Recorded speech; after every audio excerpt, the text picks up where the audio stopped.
Being a little wee lad, I need to find a formative gaming experience to really sharpen and hone my adolescent experience.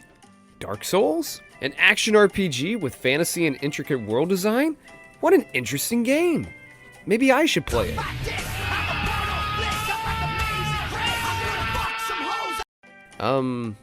Maybe not. This doesn't sound like the right game for me. I'll just stick to Adventures of Tintin for now. Fast forward to 2022, my life was in a rather interesting place. I was working out of state on an internship in Washington, D.C., and it truly began to feel like the weight of the world was beginning to make itself felt. Typically, when I go through major changes, I find escape through video games. Up to that point, my video gaming habits revolved around your standard fare. These included multiplayer FPS games like Call of Duty and the occasional open-world adventure like Red Dead Redemption 2. However, due to my location at the time, I did not have access to my console or PC to play video games. But while living in DC, I kept seeing advertisements for the hottest new game of 2022, Elden Ring, From Software's attempt to create an open-world experience. Now, as a filthy casual, I was a little averse to the idea of taking interest in a soulsborne title. However, I was intrigued by this new gaming phenomenon and quickly found myself watching streamers and content creators play the opening hours of the game. I was hooked. As soon as I flew back home, a couple of months later, I downloaded Elden Ring and never looked back. 70 hours and 84 I am millennias later, and I was finishing my first Soulsborne game. And I wanted more. A few months later, my friend loaned a copy of Bloodborne, and I underwent my second favorite single-player video game experience I've ever had. But Capra, I hear you saying. Where's the Dark Souls part of this Dark Souls retrospective? And that's the interesting thing about my Soulsborne experience. As a newcomer, I began playing with titles that were newer and had more advanced technical components than the earlier ones. I never had the luxury of playing these games sequentially. Say from Demon Souls to Dark Souls to DS2 and so on and so forth. For a while, I was reluctant to play Dark Souls 1 purely because I was scared that it wouldn't be as good as everyone claimed it to be. Not to mention, I was nervous about the old guard standard of get good looming over my shoulder as I played. But I guess midterms and a hefty semester of work really busted some screws loose because I eventually decided to dive in headfirst and start a first playthrough series. And my god, was it worth it. Alright, real quick, this video took a lot of time and effort to be as good of an upload as I could muster. I had a lot of fun making this, and I really hope y'all enjoy it. If you do enjoy this video and want to see more of my content, consider hitting that subscribe button. I try to make regular uploads, but hey, you can't demand too much out of me. Now, back to the video. For full disclosure before I dive in, I played the remastered version, so visually and performance-wise, I'm not playing the exact same original experience. And as an additional preface, this video details my opinion on the game. Nothing more and nothing less. With that out of the way, let's get down to it. I can't even begin to describe the sheer depth and adventure that I experienced while playing this game. As I wrote this, I was actually quite intimidated by the prospect of putting it into words. Like, where do I even start? Do I start with the world design? It's the difficulty. We're starting with the difficulty. No discussion of a Soulsborne game can take place without discussing its difficulty. When it first came out in 2011, the internet eternally memed, canonized, and even marketed to death the consensus that Dark Souls is an extremely difficult game that isn't for the faint of heart. Okay, alright. I'm gonna say it. If you are a get good stan, you're gonna need to sit down for this. Get a glass of water, light a calm scented candle, and prepare for this truth bomb. Soulsborne games aren't hard. Video games are not hard. They can be challenging, but not hard. At least not to the mythical degree that we've attributed to these games. Life is hard. Going to work to pay bills and support your cat is hard. Life will throw a flat tire at you when you're on your last $40 and your next paycheck is in 2 weeks. That, my friends, is far more difficult than any digital enemy or boss fight. I'd happily go through Bed of Chaos 5 times over instead of calculating my tax return. Despite its overhyped nature, the universal difficulty, in my opinion, is paradoxically underappreciated. Let me explain. Although most games have a custom difficulty option, and its exclusion from these games has been a controversial topic, I find this to be beneficial. This is because most games fail at properly tuning the difficulty level to be rewarding. If you've ever played COD World at War, you know that there's no happy middle ground between hardened and veteran. This is because it prioritizes the numbers game of AI accuracy, grenade spam, and other factors that are beyond the player's control. However, in Dark Souls, where these tuning factors remain the same across each playthrough, this isn't a concern.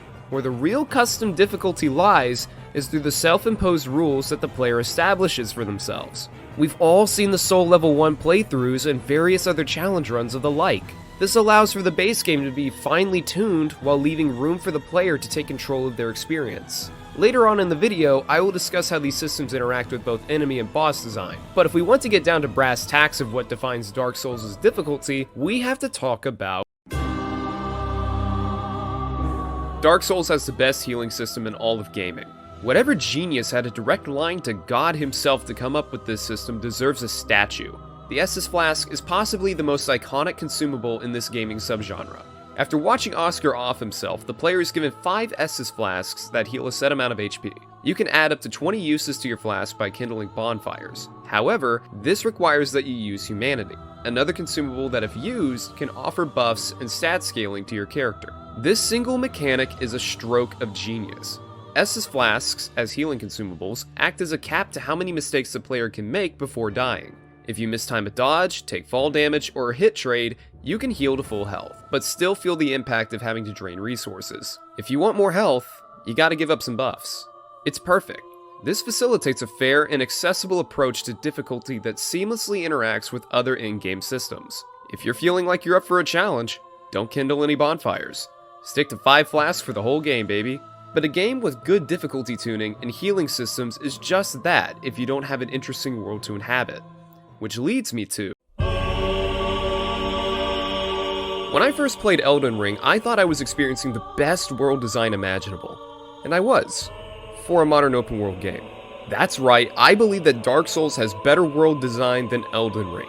Yes, Elden Ring wowed me at every turn with sheer scale and visual majesty. But Dark Souls did something even more impactful. The levels and the broader world interconnected and overlapped itself. I'll never forget the moment that I discovered the elevator from Undead Parish to Firelink Shrine, or when I discovered the shortcut to Blighttown. Most levels in Dark Souls are littered with shortcuts and interesting item-filled paths. This rewards the player for exploration and allows them to see the vast visual array of levels in this game. This is the key distinction between both world design philosophies. Elden Ring greets the player with the spectacle of the unknown and the new. Dark Souls greets the player with the warmth of the familiar. Where Elden Ring shows the player how high they can go, Dark Souls takes them to the ninth circle of hell. It's that deep. And not to say that Dark Souls doesn't dazzle with spectacle.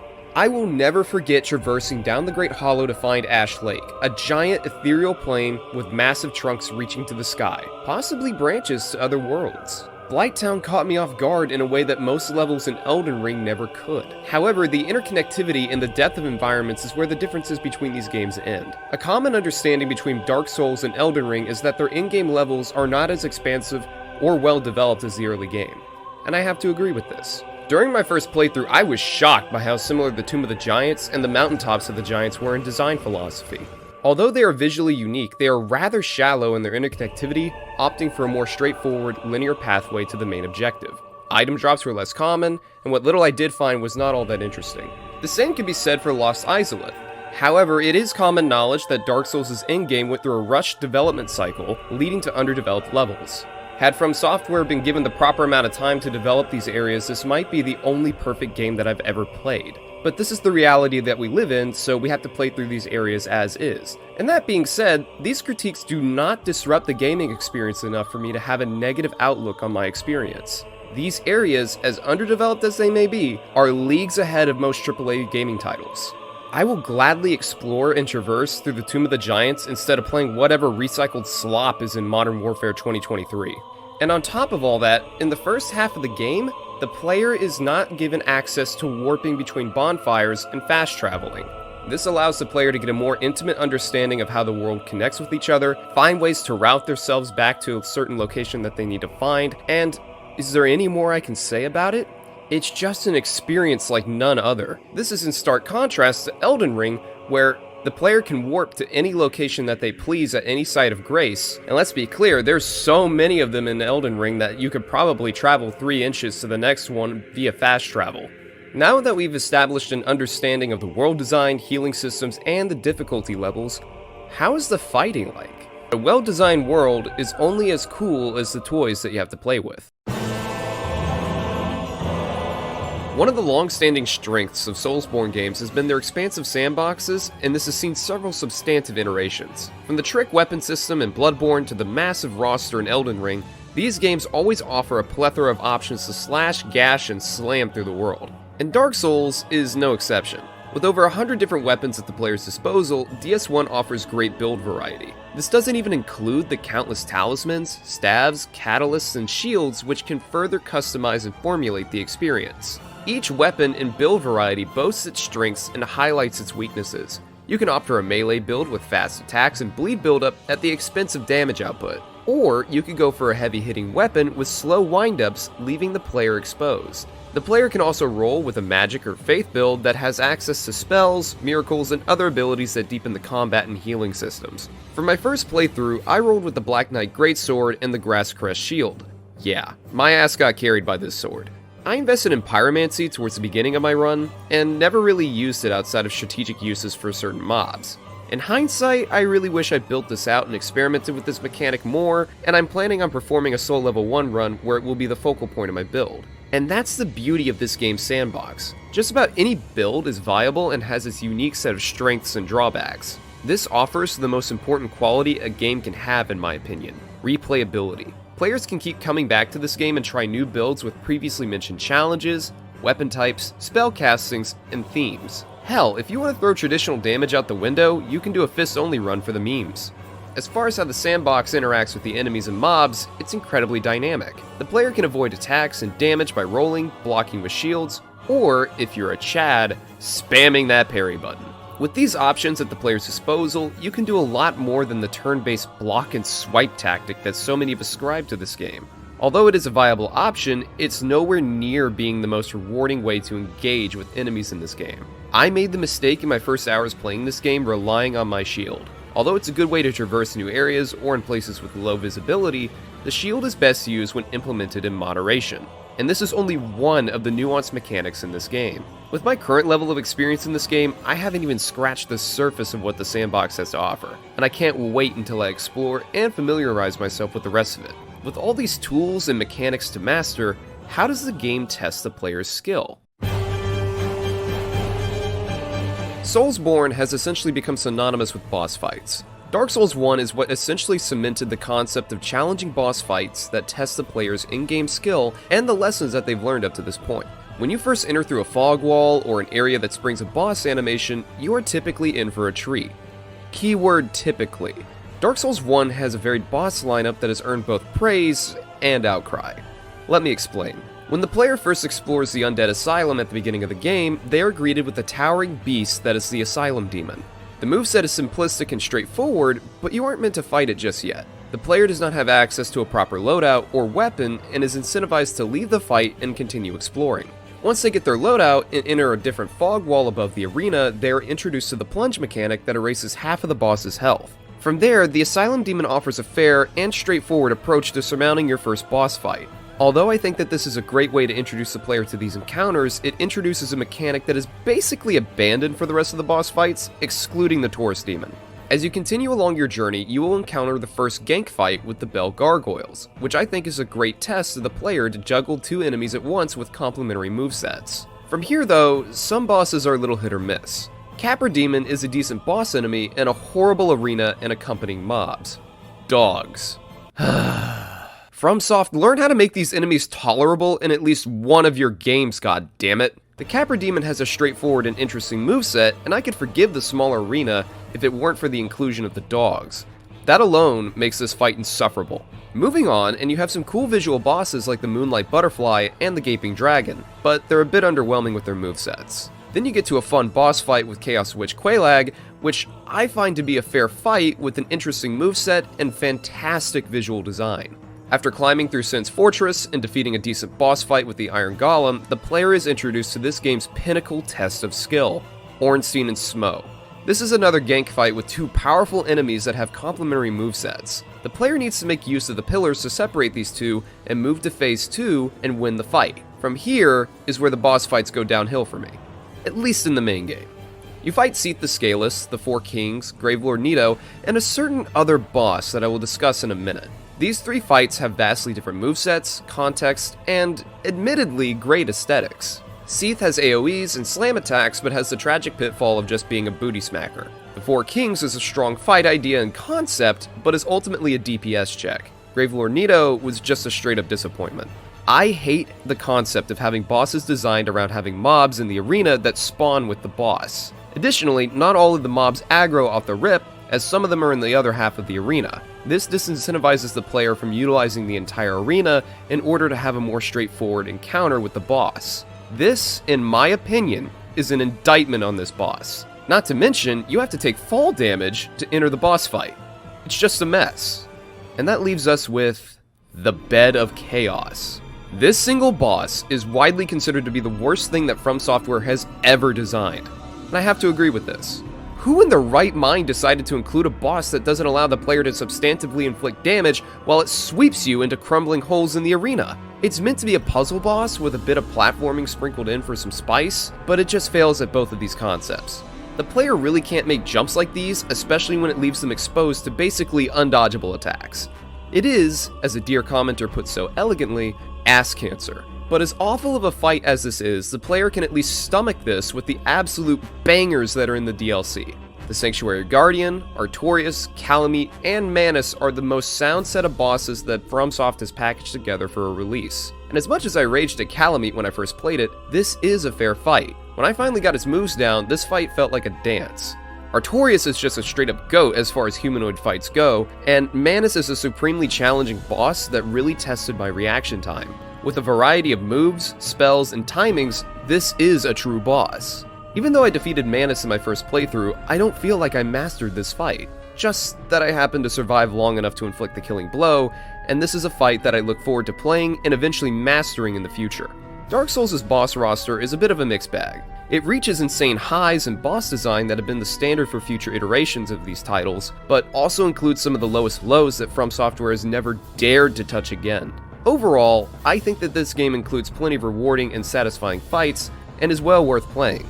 But these boss fights aren't just tests of mechanical skill. They also fit into a broader narrative for the game's story, and my god, is it enthralling. I've played plenty of video game stories in my time, and none were as engaging to try and understand and learn about than Dark Souls 1.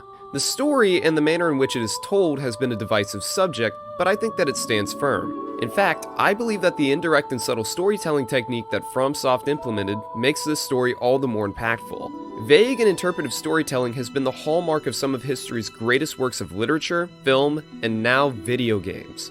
Think about it. Although I myself am not religious, there's a reason why scriptures like the Bible and the Bhagavad Gita resonate with billions of people. There's a reason why masterful works of poetry and fiction like The Great Gatsby, The Cask of Amontillado, and The Raven will always have avid readers. Stories, at their very best, include the audience to draw their own interpretations, bridging the gap between the mediums. This allows the audience to create a personal relationship with the work and think beyond the literal events within the story. Great works of art tend to follow this philosophy, and Dark Souls is no exception. The following is what I've gathered and interpreted from the game's story. In the realm of Lordran, the world was dark until Lord Gwyn and other major characters harnessed the power of the First Flame to bring about the Age of Fire. Civilization prospered and the gods ruled over the world. However, the First Flame began to recede, beckoning an Age of Darkness. Light eventually leads to darkness and vice versa. Nature is a constant cycle of change. In a last-ditch attempt to preserve this age, Lord Gwyn spat in the face of nature and linked the First Flame. The player character is an undead marked with the Dark Sign, a curse that affects humans and grows stronger as the fire fades. The undead were, historically, sacrificed to the flame to continue the Age of Fire.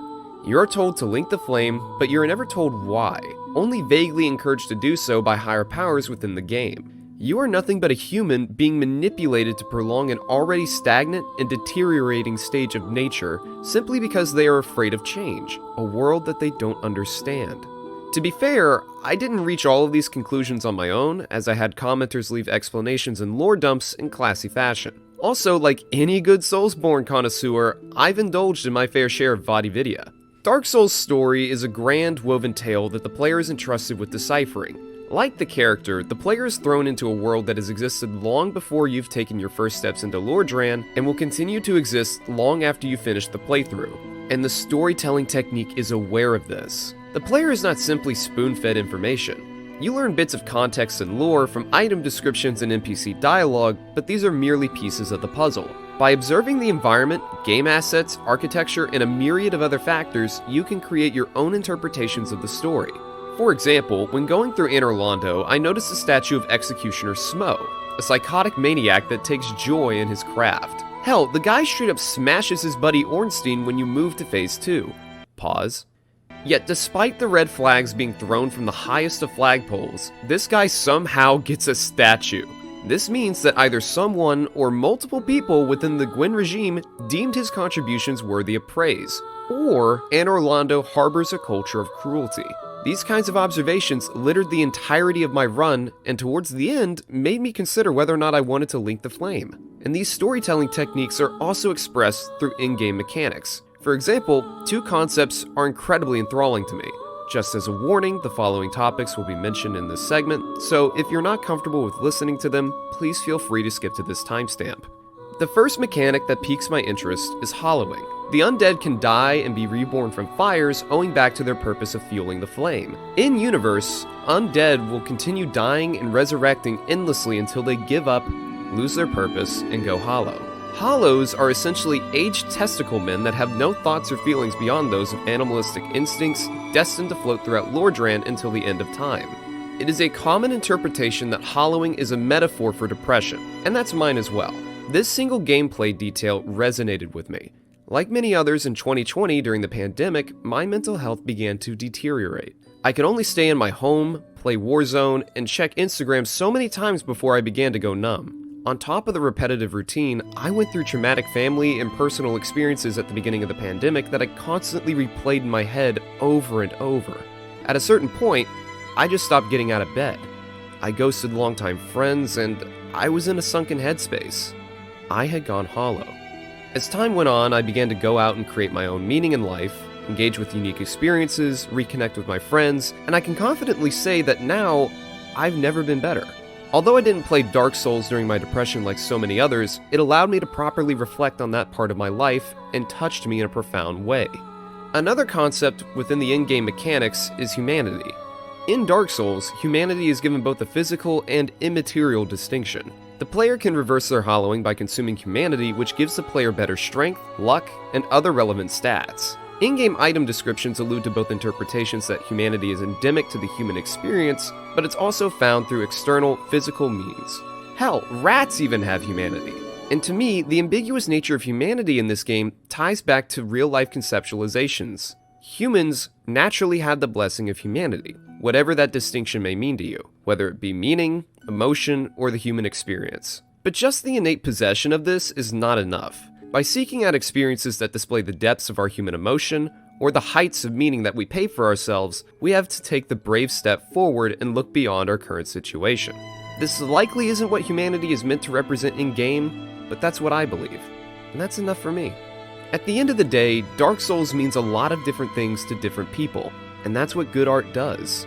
That's what makes this more than just ones and zeros, more than just the in-game levels, more than just the slice of time that was 2011, and more than just the gatekeeping standard of get good.